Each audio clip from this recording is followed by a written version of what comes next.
మీరేమన్నా అని చూడండి, తేనెటీగ మీద రాయి పడితే ఎలా ఉంటుంది తెలుసా, అలా వచ్చేస్తారు. ఆ యూనిటీ మీలో ఉండాలి. ఓకే. సో కాల్డ్ ఈ మధ్య జర్నలిస్టులు ఎలా తయారయ్యారంటే, క్వశ్చన్లు అడుగుతుంటే కూడా అది క్వశ్చన్ లాగా అనిపిస్తలేవు, నాకు ఇంట్రాగేషన్ లాగా అనిపిస్తుంది. అన్నా ఎందుకన్నా ఆ రేంజ్లో అడగాలి, మామూలుగా అడగచ్చు కదా క్వశ్చన్లు.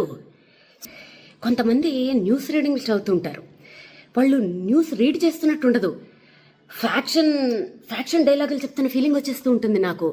సో ఇంకా ఏదైనా, అసలు ఏ ఛానల్స్ అయినా ఒక సెలబ్రిటీని వదులుతుందా? అసలు నిజంగా వాస్తవానికి మాట్లాడుకుంటే ఈ సెలబ్రిటీలకు అసలు ప్రైవసీ లేకుండా చేస్తుంది ఎవరు? సోకాళ్ళు మనమే కదండి. వాళ్ళని ఒక ఎయిర్పోర్ట్లలో బతకనివ్వరు, వాళ్ళని ఒక కనీసం ఫ్యామిలీతో హోటల్కి వెళ్ళనివ్వరు, ఇంకెవరితోటన్నా వెళ్తే ఇంకా మంగళహారతే, వాళ్ళకి నచ్చిన డ్రెస్సులు వేసుకొనివ్వరు. ఎవరండి సెలబ్రిటీలకి అసలు ప్రైవసీ లేకుండా చేస్తుంది? సోకాల్డ్ మనమే కదా, మన జర్నలిస్టుల మిత్రులమే కదండి.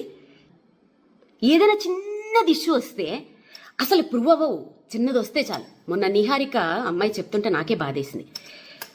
కెమెరామెన్లు వాళ్ళ పెరట్లోంచి గోడలు కూడా దూకేసి అసలు స్నానాలు చేయకుండా, మొహాలు గడకుండా 4-5 రోజులు వాళ్ళ కొంపల ముందు దేకేసి వాళ్ళ బయటల కోసం వాళ్ళు దొంగతనంగా వాళ్ళని షూట్ చేసేయడానికి. ఏ ఎందుకంత దిగజారిపోవాలి మీడియా అంటే అదే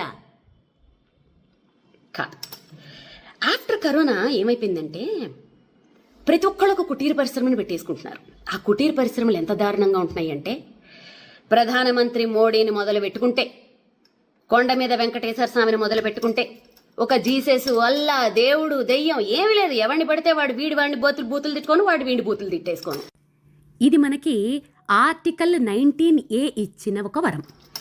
ఇక్కడ ఏంటంటే జోకు, ఒకళ్ళ మీద ఒకళ్ళ కేసులు వీటి మీద ఏమి పనిచేయవు. అలా పెట్టదలుచుకుంటే ఎన్నో పెట్టచ్చు.